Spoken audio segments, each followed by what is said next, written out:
Le silence assourdissant pèse sur la mer Baltique, mais sous cette surface calme, les conséquences économiques et géopolitiques d'une explosion retentissent encore aujourd'hui. Imaginez des milliards d'euros en fumée, des gazoducs vitaux réduits en miettes et l'économie européenne plongée dans une crise sans précédent. Et si l'identité des coupables, ceux qui ont commis cet acte de sabotage, était désormais connue? Une vérité explosive, longtemps niée, émerge enfin. Elle déchire le voile des manipulations et révèle une trahison au plus haut niveau. Qui a fait ça? Pourquoi? Et surtout, pourquoi nos gouvernements tentent-ils encore de le cacher? Question à vous. Où vous trouvez-vous en ce moment précis? Notez votre ville et votre pays dans les commentaires. Des révélations récentes, principalement issues de la presse allemande, secouent cette affaire. Un homme de 49 ans, identifié comme Kuznetsov, a été intercepté en Italie. Il est suspecté d'avoir dirigé un groupe de plongeurs. Leur mission, saboter les gazoducs Nord Stream. Ils auraient utilisé un yacht de plaisance, l'Andromède. Des traces d'explosifs, de l'exogène et des restes d'ADN ont été trouvés à bord. C'est un indice fort, n'est-ce pas? Pourtant, un autre suspect a échappé aux enquêteurs allemands grâce à des autorités polonaises qui l'auraient averti juste avant son arrestation. Un fait troublant, la fuite s'est faite à bord d'une voiture diplomatique, une impunité choquante. Pourquoi une telle facilité à échapper à la justice? Une complicité à un niveau insoupçonné. Kuznetsov, lui, n'a montré aucun remords lors de son arrestation. Il a même affiché un trident, symbole assumé d'un groupe armé dans le territoire ukrainien. Il risque jusqu'à 15 ans de prison en Allemagne pour sabotage anticonstitutionnel. Son extradition vers l'Allemagne est en cours. Cet incident, au-delà des faits, révèle une arrogance incroyable des suspects. Ils n'ont jamais semblé craindre les poursuites. Question à vous, aidez-nous à mieux comprendre notre audience, indiquez votre pays, ville et, si vous le souhaitez, l'heure locale actuelle. Pourquoi est-ce si important maintenant? Parce que ce sabotage a modifié la carte énergétique de l'Europe. Il a porté un coup fatal à l'économie de l'Allemagne et par ricochet à celle de l'Union européenne. Les citoyens paient aujourd'hui le prix de cette destruction par des factures énergétiques exorbitantes et une inflation galopante. Le déni de nos dirigeants face à de telles preuves est une source d'indignation. C'est une trahison silencieuse. Cela pose une question fondamentale. Qui sert réellement nos gouvernements? Quelle est la priorité? Comment allons-nous sortir de cette crise si la vérité reste camouflée?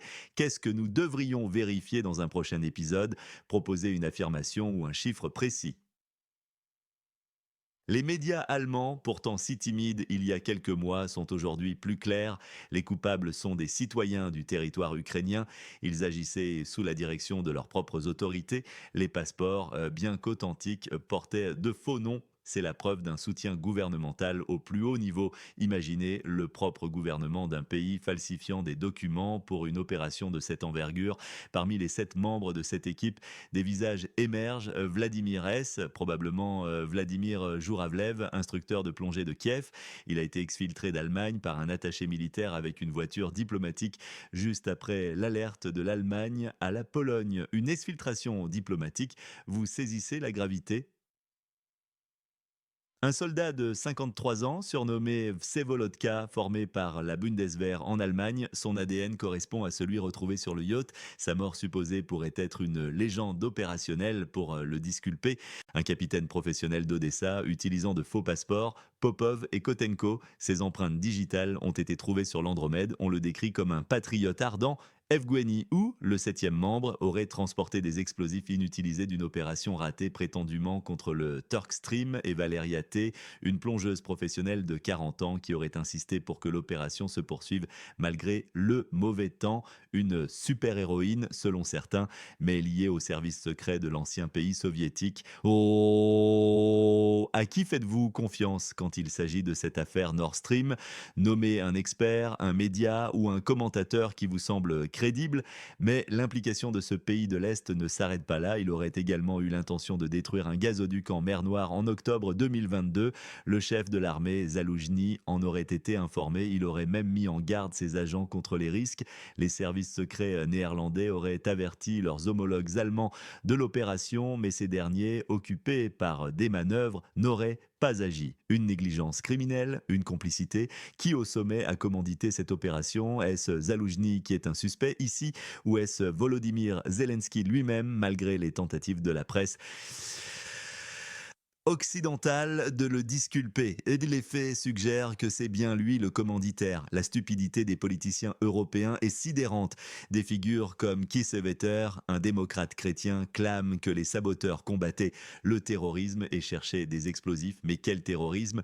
Et pourquoi ces services spéciaux armés n'ont-ils pas coopéré plus ouvertement avec leurs homologues européens?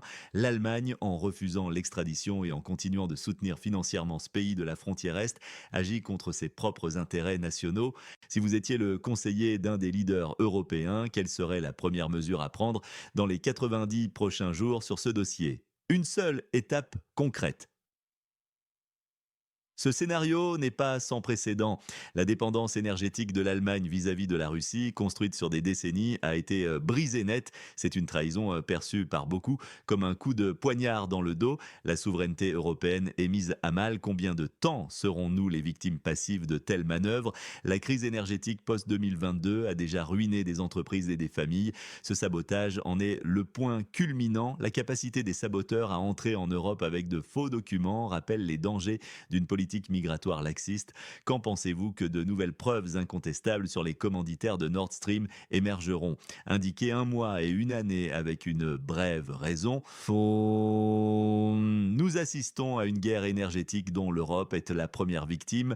Nous sommes affaiblis et dépendants, vassalisés par des puissances externes. Les conséquences politiques sont massives. La confiance en l'Union européenne s'effrite, les tensions intereuropéennes augmentent, le scandale diplomatique couve. Sur le plan économique, la désindustrialisation de l'Allemagne se profile et socialement, la colère et le ressentiment des citoyens européens montent face à la trahison de leurs élites. Alors, que va-t-il se passer maintenant? Le scénario le plus probable est le déni prolongé. L'Allemagne continuera de minimiser. Kuznetsov sera condamné, mais les commanditaires resteront impunis. L'aide à ce pays de l'Est diminuera peut-être, mais la rupture n'aura pas lieu. L'Europe restera dans un état de stagnation économique et de malaise politique. Le silence ne peut plus être une option. Nous devons exiger des comptes. Nous devons comprendre la vérité, toute la vérité pour défendre nos intérêts et notre souveraineté. Il est temps de briser cette omerta. Pourquoi vos dirigeants refusent-ils de voir l'évidence et de défendre les intérêts de leurs propres citoyens face à de tels actes de destruction? Votre avis compte. Partagez ce vidéo sans hésiter. Discutez de ces révélations avec vos proches. Abonnez-vous à notre chaîne pour ne manquer aucune de nos enquêtes exclusives et activez la cloche des notifications pour rester informé en temps réel de tous les développements de cette affaire qui impacte directement votre quotidien. Les ramifications de cette affaire sont bien plus profondes qu'il n'y paraît. Au-delà des pertes économiques directes, l'acte de sabotage des gazoducs Nord Stream a eu des répercussions stratégiques de grande ampleur, redessinant les alliances géopolitiques et énergétiques de l'Europe. La vulnérabilité de l'infrastructure énergétique sous-marine européenne est désormais criante, forçant les nations à revoir leurs dispositifs de sécurité. Cette prise de conscience a entraîné une augmentation significative des budgets alloués à la surveillance maritime et à la protection des réseaux vitaux sont des patrouilles navales renforcées, l'utilisation de drones sous-marins et le déploiement de capteurs acoustiques sophistiqués sont devenus monnaie courante, transformant la mer Baltique en une zone de haute surveillance. De plus, l'éclatement de cette affaire a mis en lumière la fragilité des relations internationales et la difficulté de maintenir la confiance entre États, même au sein d'alliances établies. La suspicion plane désormais sur la capacité des renseignements européens à partager des informations sensibles de manière efficace et à agir collectivement face à des menaces hybrides. Des voix s'élèvent pour réclamer une meilleure coordination des services de sécurité et une refonte des procédures de gestion de crise, mais les intérêts nationaux divergents continuent de freiner. Ces initiatives, l'impact sur le marché de l'énergie a été immédiat et brutal. La disparition des gazoducs Nord Stream a privé l'Europe d'une source d'approvisionnement stable et relativement abordable, forçant les pays à se tourner vers des alternatives plus coûteuses comme le gaz naturel liquéfié GNL acheminé par voie maritime depuis des fournisseurs lointains. Cette diversification, bien que nécessaire pour la sécurité énergétique à long terme, a eu pour conséquence une flambée des prix qui a pesé lourdement sur les ménages et les entreprises. De nombreuses industries énergivores, notamment dans le secteur de la chimie et de la sidérurgie, ont été contraintes de réduire leur production, voire de fermer définitivement des usines, entraînant des milliers de pertes d'emplois. C'est Toute la chaîne de valeur industrielle européenne qui tremble sous l'effet de ces nouvelles réalités énergétiques, les subventions massives déployées par les gouvernements pour amortir le choc n'ont fait qu'aggraver les déficits budgétaires, laissant entrevoir une période de rigueur économique durable.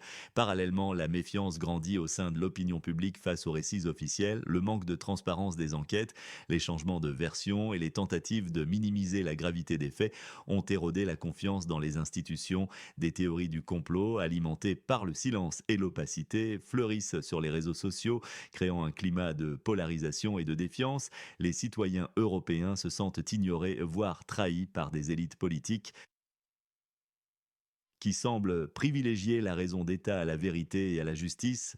Des manifestations sporadiques ont déjà eu lieu dans plusieurs capitales, exigeant des réponses claires et une responsabilisation des coupables. La question de la responsabilité pénale des commanditaires reste la pierre angulaire de cette affaire. Bien que Kuznetsov et son équipe de plongeurs soient les auteurs directs du sabotage, l'identité des donneurs d'ordre et leur motivation profonde sont les véritables enjeux.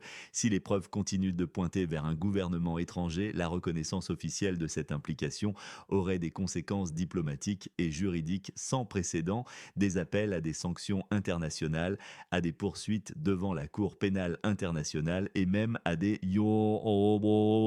réparations pour les dommages subis pourraient être envisagés. Cependant, l'équilibre des pouvoirs et les intérêts géopolitiques complexes rendent une telle confrontation très improbable à court terme.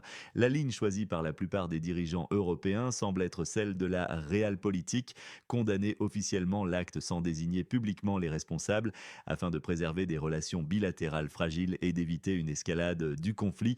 Cette approche, si elle permet d'éviter l'affrontement direct, a pour coup une perte de crédibilité et une dissonance cognitive croissante au sein de la population. L'Allemagne en particulier se trouve dans une position délicate, ancienne bénéficiaire des gazoducs Nord Stream. Elle est aujourd'hui forcée de réévaluer ses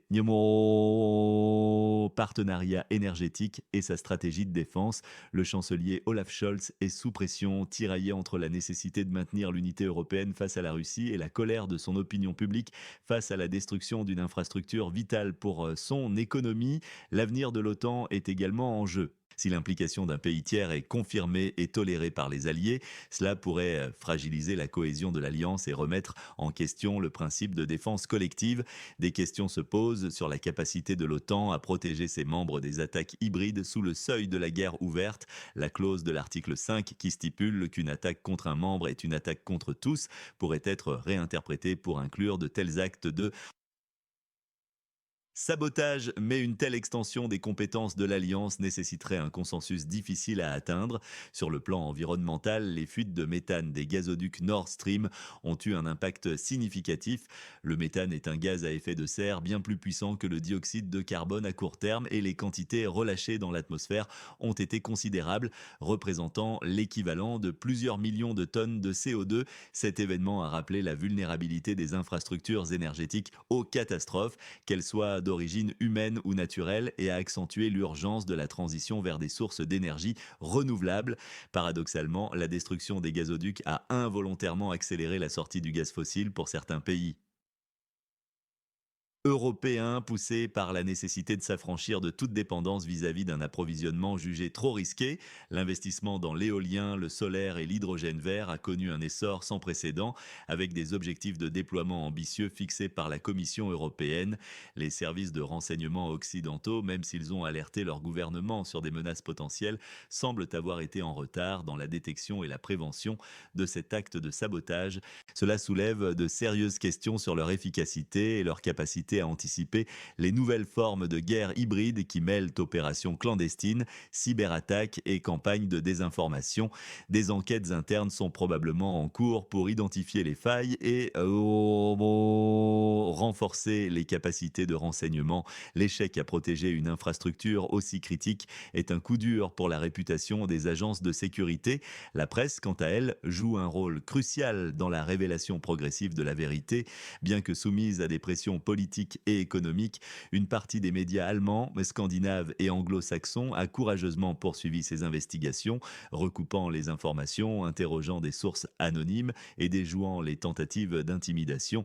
Cette persévérance journalistique est essentielle pour contrer la désinformation et maintenir la pression sur les autorités. L'enquête du Washington Post et de Der Spiegel, citant des responsables du renseignement américain ayant connaissance de l'opération, a été un tournant majeur, pointant du doigt les services spéciaux ukrainiens et un commando agissant de manière indépendante mais avec la connaissance de hauts responsables de Kiev. Ces révélations contrastent fortement avec la version initiale qui mettait en cause la Russie, créant une confusion et un scepticisme généralisé. L'affaire Nord Stream est devenue un cas d'étude complexe de géopolitique, de sécurité énergétique et de manipulation de l'information. Elle démontre que même dans un monde hyper connecté, des opérations secrètes peuvent être menées avec une efficacité glaçante, laissant derrière elles des dégâts économiques et politiques durables. La vérité, si elle est un jour entièrement révélée, pourrait bien ébranler les fondations de l'ordre international tel que nous le connaissons. Chaque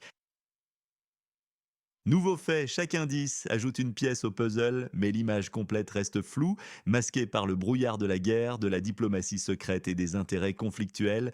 Le poids de cette omerta pèse lourdement sur la conscience collective européenne.